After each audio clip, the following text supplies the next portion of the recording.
Assalamualaikum warahmatullahi wabarakatuh.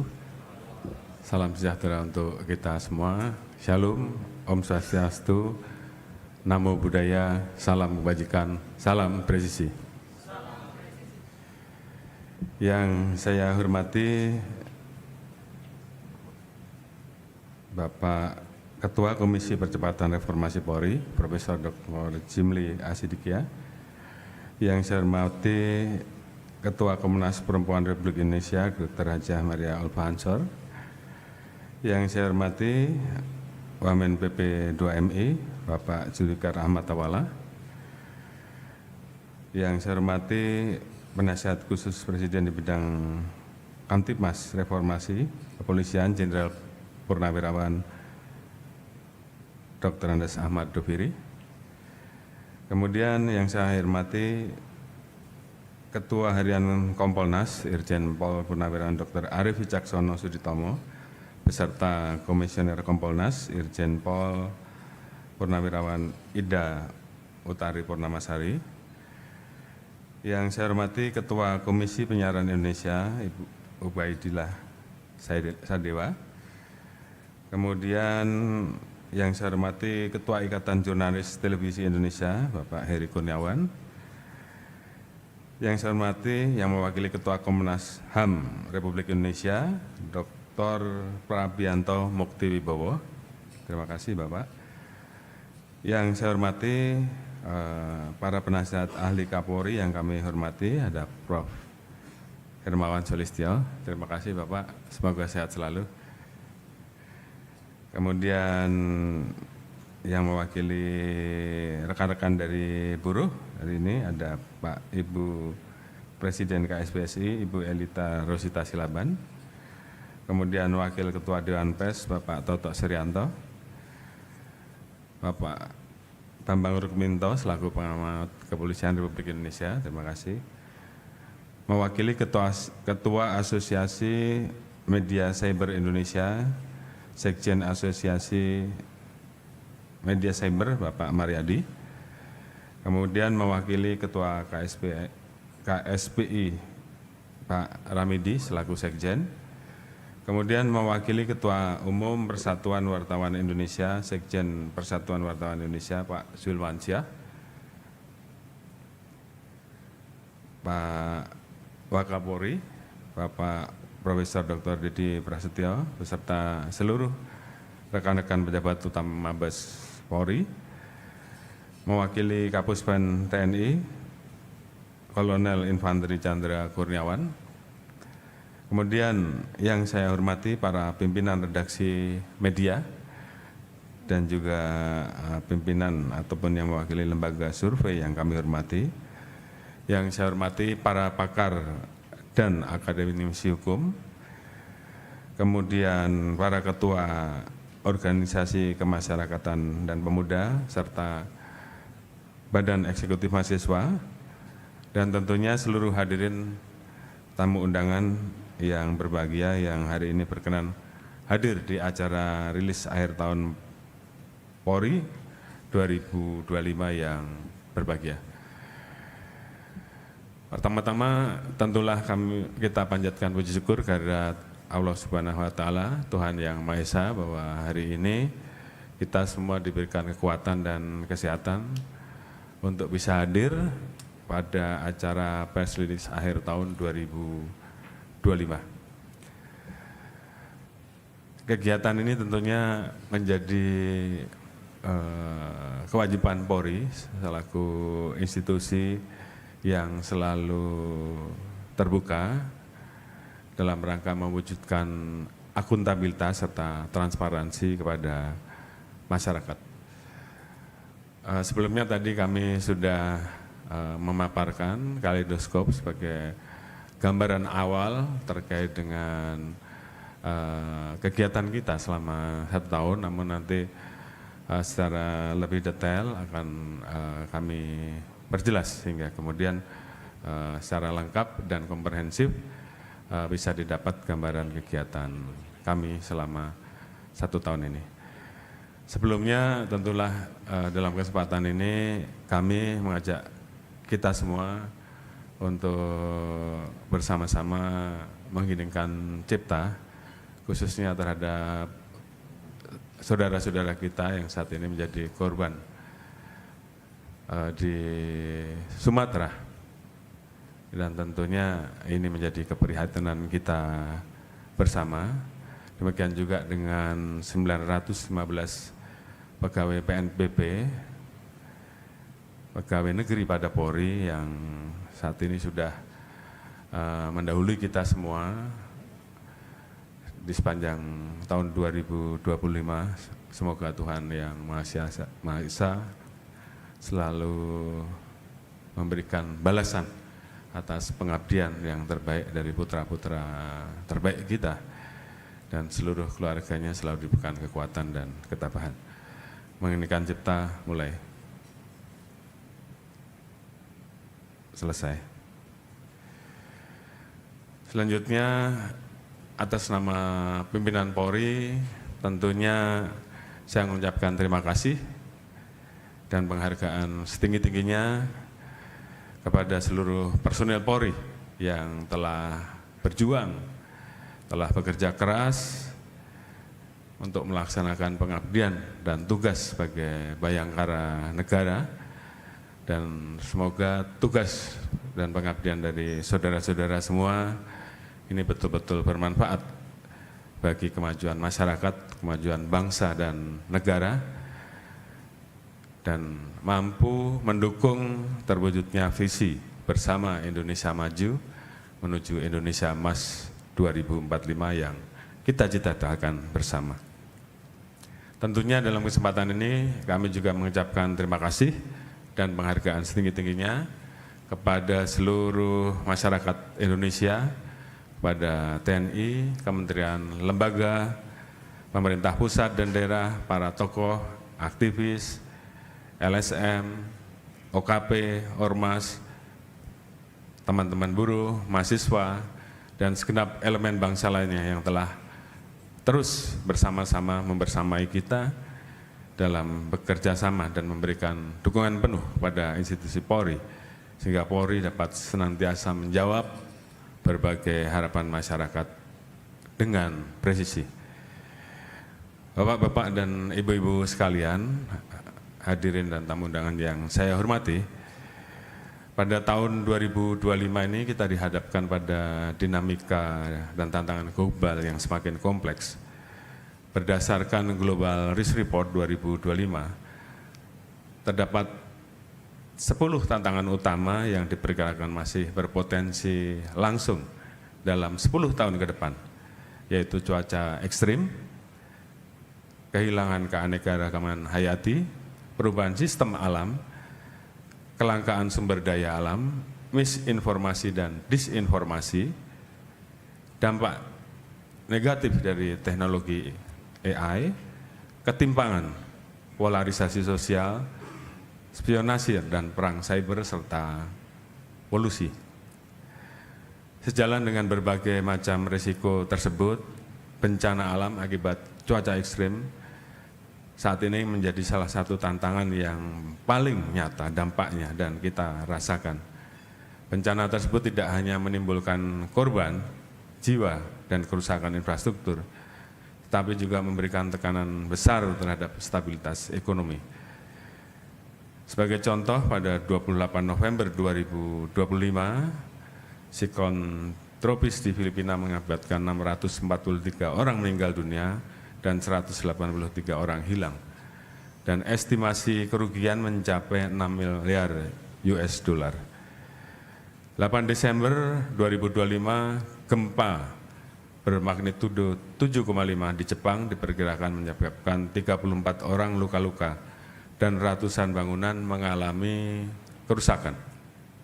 Sementara di dalam negeri, khususnya di wilayah Sumatera, tercatat sejak 23 November 2025 terjadi bencana alam di 3 provinsi, yaitu Aceh, Sumbar, dan Sumut, dan berdampak kepada 1.132 orang meninggal dunia, 174 orang hilang, dan pada saat yang sama, saat ini, terdapat 3 sistem siklon di sekitar wilayah Indonesia yang berpotensi memicu hujan lebat, angin kencang, dan gelombang tinggi, yaitu siklon Bakung di sekitar Lampung, kemudian bibit siklon 93S yang saat ini berada di sekitar Bali, Nusra, dan Jawa Timur, dan bibit siklon 95S yang saat ini berada di sekitar selatan Papua.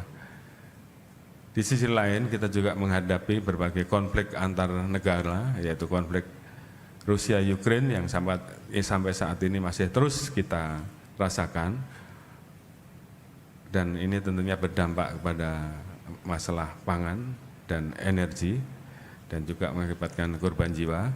Kemudian konflik Israel-Palestina pada tanggal 6 Desember 2025, walaupun sudah ada informasi dan kesepakatan gencatan senjata, namun faktanya masih terjadi peristiwa penyerangan yang dilakukan oleh Israel kepada Palestina. Kemudian perang dagang Amerika Serikat dan Cina pada tanggal 30 Oktober 2025, Presiden Donald Trump dan presidensi mencapai kesepakatan parsial. Amerika Serikat menyatakan akan menurunkan tarif rata-rata dari 57 menjadi 47%. Namun demikian tentunya ini juga sampai saat ini dinamika terkait dengan masalah perang dagang ini tentunya menjadi salah satu yang kemudian menjadi kekhawatiran dan keprihatinan dunia. Berikutnya kita juga dihadapkan pada fenomena kerusuhan berbagai negara yang terjadi beberapa waktu yang lalu, yaitu Nepal pada tanggal 8 sampai dengan 14 September 2025, di mana Gen-Z memicu pelarangan 26 platform media sosial dan tuntutan anti korupsi yang berdampak kepada 72 orang meninggal dunia. Memunculkan dampak juga di bidang ekonomi, hampir setengah PDB Nepal terdampak, mata uangnya melemah 0,13%, sektor perhotelan, sektor otomotif mengalami kerugian triliunan, dan pertumbuhan ekonomi juga merosot jauh di bawah 1%. Dampak keamanan muncul, terjadi berbagai macam peristiwa, vandalisme, pembakaran, penjarahan, serta munculnya ketidakpercayaan masyarakat terhadap institusi pemerintah dan media. Di Myanmar juga sama, pada tanggal 11 Desember 2025 terjadi kerusuhan akibat meningkatnya operasi untuk merebut wilayah kelompok perlawanan. Ekonomi terdampak, defisit anggaran mencapai 6,9% dari PDB, dan muncul ketidakpercayaan publik terhadap pemerintah dan negara serta masyarakat, sehingga tidak dapat beraktivitas dengan normal. Kemudian di Brasil pada tanggal 28 Oktober 2025 terjadi baku tembak di Rio de Janeiro antara Polri dan kartel narkoba yang ada di sana, yang mengakibatkan 5 petugas dan 121 warga meninggal. Itu juga berdampak terhadap perekonomian yang menjadi lumpuh, pusat-pusat perbelanjaan dan kawasan niaga juga terdampak, serta gangguan transportasi. Pembakaran, penyerangan kantor polisi, runtuhnya kepercayaan negara, meningkatnya kekerasan, dan menurunnya kepercayaan masyarakat terhadap hukum. Itu semua menjadi bagian yang tidak bisa dihindari. Alhamdulillah beberapa waktu yang lalu kita, Indonesia juga mengalami hal yang sama, khususnya pada saat peristiwa di akhir Agustus, yang biasa kita sebut dengan Agustus Kelabu ataupun September Gelap. Namun alhamdulillah kita semua Indonesia mampu melewati seluruh tantangan tersebut, sehingga peristiwa yang terjadi dapat segera kita atasi dan dampak serius yang terjadi bisa kita mitigasi sehingga tidak terjadi seperti di negara-negara lain. Oleh karena itu dalam kesempatan ini saya ucapkan terima kasih atas dukungan dan kerja dari seluruh anggota dan tentunya juga dukungan dari seluruh masyarakat dan stakeholder serta seluruh elemen bangsa sehingga stabilitas Kamtipmas kita dapat terjaga dengan baik, kondisi keamanan bisa kita pulihkan dan masyarakat bisa beraktivitas kembali dengan normal. Yang saya hormati Bapak-Bapak Ibu sekalian, tentunya perkembangan lingkungan strategis ini memberikan dampak negatif terhadap ekonomi, stabilitas keamanan, krisis pangan, kenaikan harga komoditas, krisis energi, instabilitas keamanan global, dan terganggunya masalah logistik, stagnasi GDP, dan kenaikan inflasi global. Alhamdulillah, di tengah situasi yang ada dengan kerja keras kita semua, seluruh elemen bangsa, Indonesia bisa menjaga agar ekonomi kita tetap bertahan dan stabil. Pertumbuhan ekonomi triwulan ketiga Indonesia berada di angka 5,04%, neraca perdagangan November 2025 surplus 2,8 miliar US dollar atau 67 bulan berturut-turut. Kemudian cadangan devisa kita di bulan November sebesar 150,1 miliar US dollar.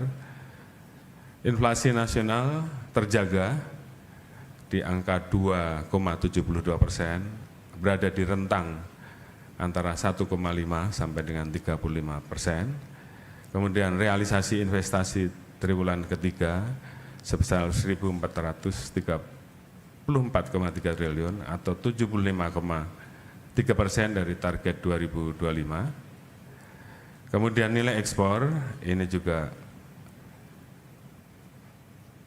sebesar 24,23 miliar US dollar. Nilai impor kita berada di angka 21,84 miliar US dollar. Di sisi lain, untuk menjaga agar Indonesia tetap bisa bertumbuh dan menjaga pertumbuhan ekonominya, Indonesia juga tentunya terus memainkan peran aktif di tengah berbagai tantangan global yang ada dengan mengedepankan diplomasi untuk menjaga perdamaian dunia. 27 Mei 2025, Bapak Presiden menghadiri KTT kedua ASEAN Gulf Cooperation Council dan menyampaikan seruan solidaritas ASEAN dan negara-negara Teluk terhadap konflik kemanusiaan yang terjadi di Palestina. Kemudian ditegaskan kembali pada tanggal 23 September 2025, Bapak Presiden hadir di sidang Majelis Umum PBB ke-80 di New York dengan menyampaikan komitmen Indonesia untuk mendukung perdamaian dunia. Selanjutnya pada tanggal 13 Oktober 2025, Presiden Republik Indonesia menghadiri KTT perdamaian di Sharm el-Sheikh, Mesir, dan di situ juga beliau menyampaikan dukungan terhadap kemerdekaan Palestina serta pentingnya menjaga perdamaian di kawasan konflik. 26 Oktober 2025, Presiden Republik Indonesia menghadiri KTT ke-13 ASEAN dan United States yang mendorong agar perdamaian di kawasan Timur Tengah dapat terwujud sejalan dengan upaya menjaga stabilitas kawasan. Di saat yang sama, Indonesia memperkuat posisi dan pengaruhnya melalui forum serta kerjasama internasional.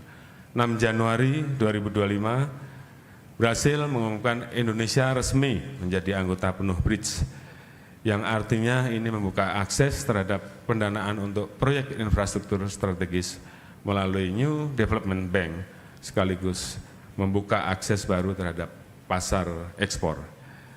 Indonesia juga aktif dalam kerjasama kawasan, termasuk kehadiran Bapak Presiden di KTT APEX 2025 di Korea Selatan, yang ditujukan untuk meningkatkan kerjasama ekonomi kawasan, memperkokoh hubungan bilateral Indonesia dan negara-negara Asia Pasifik, terutama dalam penguatan kerjasama ekonomi dan pengembangan teknologi. Selain itu, Indonesia juga memperkuat hubungan bilateral dan kerjasama ekonomi strategis dengan kunjungan ke berbagai negara, antara lain Tiongkok, Amerika Serikat, Inggris, India, Turki, Mesir, dan seterusnya, sehingga memperoleh komitmen investasi baru lebih dari 1.000 triliun rupiah. Kaitannya dengan Uni Eropa yang tercatat sebagai investor terbesar kelima Indonesia, pada tahun 2024 nilai mereka mencapai 30,4 miliar USD. Pada tanggal 22 September ditandatangani perjanjian antara Indonesia dan Eropa yang membuka ruang untuk meningkatkan ekspor Indonesia ke Eropa, terutama untuk komoditas sawit dan tekstil. Atas berbagai capaian tersebut, survei Economic Performance World Competitiveness Ranking menunjukkan bahwa pada tahun 2025 tingkat daya saing global Indonesia menempati peringkat ke-24 dari 69 negara, serta berhasil melampaui beberapa negara maju seperti Inggris yang berada di peringkat 32, India di peringkat 27, dan Italia yang berada di peringkat 31. Kemudian berdasarkan survei yang dilakukan oleh Lowley Institute, pengaruh diplomatik Indonesia menempati peringkat nomor 1 ASEAN dan 5 di dunia, serta negara dengan comprehensive power kedua di ASEAN dan nomor 9 di dunia dari 27 negara yang berpengaruh di Asia dan Pasifik. Tentunya berbagai capaian tersebut tidak terlepas dari pelaksanaan tugas Polri yang didukung oleh seluruh komponen bangsa, baik dalam memelihara stabilitas Kamtibmas, menegakkan hukum, serta memberikan perlindungan, pengayoman, dan pelayanan kepada masyarakat. Masyarakat memberikan penilaian positif terhadap kinerja Polri.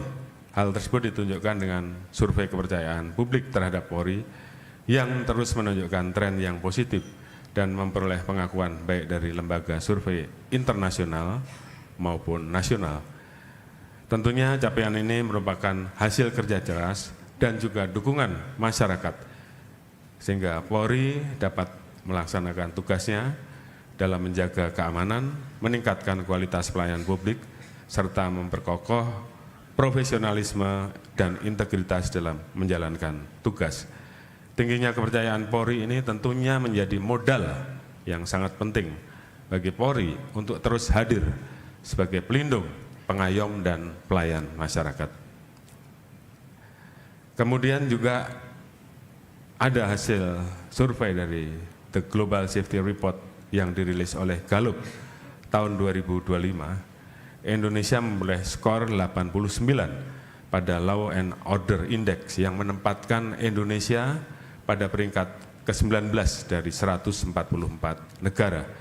Indeks ini mengukur tingkat rasa aman masyarakat serta kepercayaan terhadap penegak hukum. Selain itu, dalam indikator Safe to Walk Alone at Night, sebanyak 83% responden di Indonesia menyatakan merasa aman berjalan di malam hari, sehingga menempatkan Indonesia pada peringkat ke-25 dari 144 negara. Data ini menunjukkan bahwa tingkat keamanan di Indonesia berada dalam kondisi yang baik dan dirasakan langsung oleh masyarakat.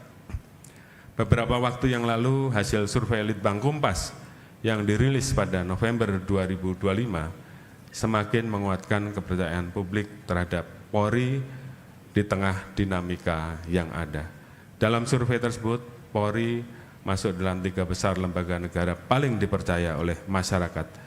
Bahkan dalam kategori lembaga penegak hukum, Polri menempati peringkat pertama sebagai lembaga yang paling dipercaya dengan tingkat kepercayaan mencapai 78,2%. Capaian ini tentunya menjadi dukungan motivasi dan semangat bagi institusi dan seluruh personel untuk terus bisa bekerja secara lebih profesional dan akuntabel. Tingginya kepercayaan tersebut sejalan dengan kondisi keamanan di lingkungan tempat tinggal, di mana hasil survei sebanyak 85% responden menyatakan merasa aman, sementara 13,1% merasa cukup aman dan hanya sebagian kecil yang merasa tidak aman. Selain itu 84,1% responden menyatakan percaya bahwa Polri mampu melindungi masyarakat di wilayahnya. Tentunya kehadiran personel Polri di tengah masyarakat dirasakan membawa dampak positif. Dan ini tentunya tolong menjadi catatan bagi kita untuk terus ditingkatkan, terutama dalam menekan kriminalitas, menciptakan rasa aman, serta menjaga ketertiban dan stabilitas sosial. Mayoritas masyarakat juga tidak merasa takut terhadap kehadiran aparat kepolisian, melainkan merasa lebih terlindungi. Kemudian hasil penilaian dari lembaga survei riset internasional dan survei nasional tersebut tentunya membuat kita untuk terus melakukan perbaikan, berbenah, dan tidak berpuas diri. Namun kita harus terus melakukan perbaikan, harus terus melakukan evaluasi, sehingga kita terus bisa meningkatkan kinerja institusi. Saya tentunya menekankan kepada seluruh personel Polri untuk terus bekerja maksimal, bekerja dengan baik, bekerja dengan profesional, meningkatkan kualitas kinerja di bidang tugas sejalan dengan arah transformasi Polri, baik pada bidang operasional, bidang SDM dan pendidikan latihan, pelayanan publik, penegakan hukum, maupun pengawasan. Yang saya hormati Bapak-Bapak dan Ibu-Ibu sekalian, rilis tahun ini sengaja kami buat sedikit berbeda. Jadi kalau beberapa waktu yang lalu berturut-turut kami yang melaporkan dan menyampaikan perjalanan Polri selama 1 tahun. Namun kali ini kami melibatkan beberapa pejabat utama yang mewakili rekan-rekan pejabat utama yang lain untuk menjelaskan kegiatan transformasi Polri di bidang operasional, transformasi di bidang SDM dan pendidikan latihan, transformasi di bidang pelayanan publik, transformasi di bidang penegakan hukum, transformasi di bidang pengawasan. Tentunya ini dikandung maksud bahwa kami personel Polri solid, personel Polri kompak dan konsisten untuk terus bersama-sama merapatkan barisan, bersama-sama menjaga langkah kita bersama untuk terus melakukan perbaikan berkelanjutan. Mungkin itu yang bisa saya sampaikan sebagai pembukaan. Selanjutnya saya persilahkan Astamaop Kapolri untuk memaparkan capaian pada bidang operasional. Saya persilakan. Terima kasih Bapak Kapolri.